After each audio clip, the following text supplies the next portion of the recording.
Hello everybody and welcome to today's video where I'm going to be showing you how we can resolve a fairly common problem that I know is something that happened to me very many times when I started learning Unity and video game development.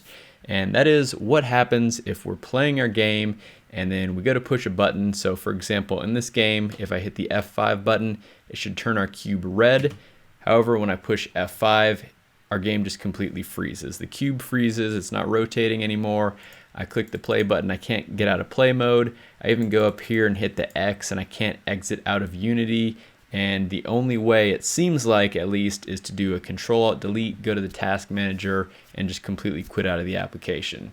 Well, I'm here to tell you that if you're in a situation like this, all hope is not lost. So stay tuned and I'll show you how to fix this. So if you do find this video helpful, make sure you hit that like button and also feel free to subscribe to the channel for lots more video game development content. Of course, if you have any questions for me or suggestions for future videos, feel free to leave those in the comments section below.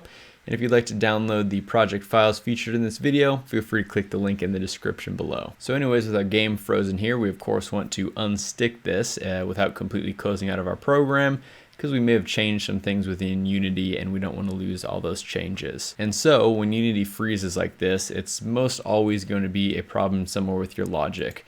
So let's go ahead and open up our code here. I'm using Visual Studio. One prerequisite you'll need is to make sure you have this attached to Unity thing here, because we are going to be doing a little bit of debugging. If it's not here, go up to the debug menu and see if it's under the attached to Unity debugger. And if it's not showing up there, you might need to do a little bit of research of how to actually get this attached to Unity function. And so I'm just going to kind of show you my script. I just have this basic cube rotator script.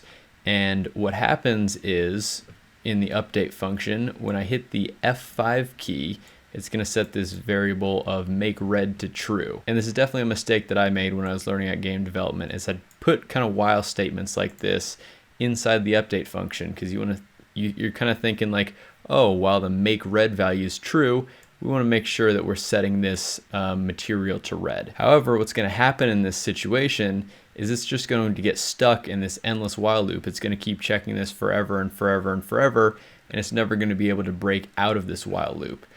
So while it's not a bad idea to have while loops in your update function, you just need to be careful to make sure that there is a way for it to break out of this while loop. However, because I made this script incorrectly and I kind of know that my error is right here, it's going to be pretty easy for me to resolve this issue. For you, it may be a little bit different. If you don't know exactly where the error is happening, you may have to do some kind of digging around, but I'll show you a pretty easy way that we can do that. So anyways, we're going to go ahead and click the attach to Unity button here, and this is going to allow us to start debugging. You'll see that the editor window changes a little bit, and we actually can't make any modifications to the script when we're in this kind of debugging mode here. So, of course, if we try and click on the Unity icon, it's not even letting us do it. The program is completely frozen still. So anyways, we can come back to Visual Studio here, and we're going to need to set up what's called a breakpoint.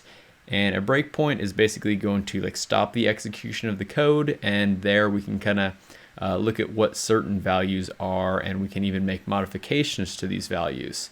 So that's exactly what we're going to be doing. So within this while loop, on line 24 here, I'm going to go all the way to the left-hand side of the screen and just click. And that's going to create a breakpoint. So because it's all highlighted like this means this breakpoint has been reached. And that's because we're stuck in this endless while loop that eventually it just hit this one line, and the code execution at this point has paused.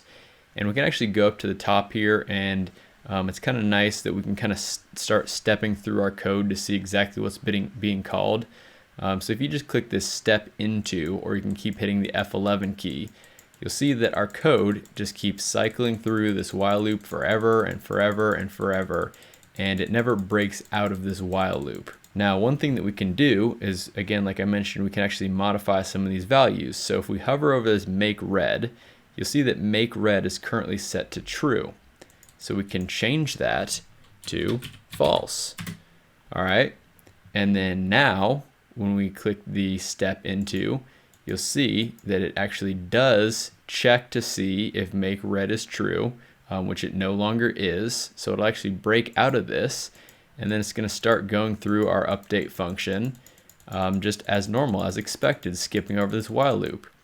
However, Unity is still going to be frozen. You'll notice that it did update to red now, but if we do go back to Visual Studio, we can just click this continue button at the top. So now we can come back over to Unity and you'll see that our cube is continuing to spin as expected. Now we can just hit this play button and safely exit out of play mode, keeping all our changes. We don't need to quit out or anything. Now we just need to go ahead and make some changes to our script. So instead of making this a while, we'll make this an if. However, of course, because we're in this debug mode, we can't edit anything. So you just go up to this stop debugging icon. We can just close this output here. And then we'll change this from a while to an if statement. Now we can go ahead and save this. And we can keep this breakpoint here for now because we don't have it attached to Unity. It's not going to affect our game at all. So we can kind of come back over to here and then the cube will be rotating and I can just hit the F5 and it turns to red and it continues rotating. Now, like I mentioned, if you don't really have an idea of where your code might be failing, you may need to click around a little bit and make some breakpoints on some newer parts of your code that you may have just added in to get your code to actually break out of the cycle.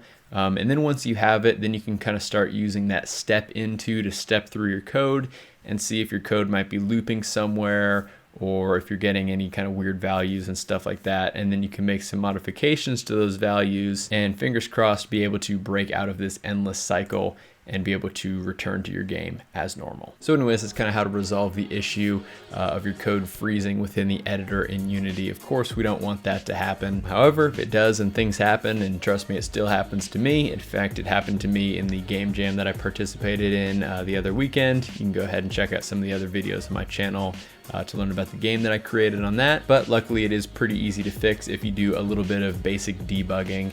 Of course, this is just a very, very simple look at debugging. It goes a whole lot deeper than this. And if you do want to learn a little bit more about debugging, definitely let me know in the comment section below. But once again, if you did find this video helpful and you learned a thing or two, make sure you hit that like button. And also feel free to subscribe to the channel for lots more videos on video game development. If you do want to download the assets featured in today's tutorial video, you can use the link in the description for that. Anyways, I hope you have a fantastic rest of your day, and I'll see you in the next one.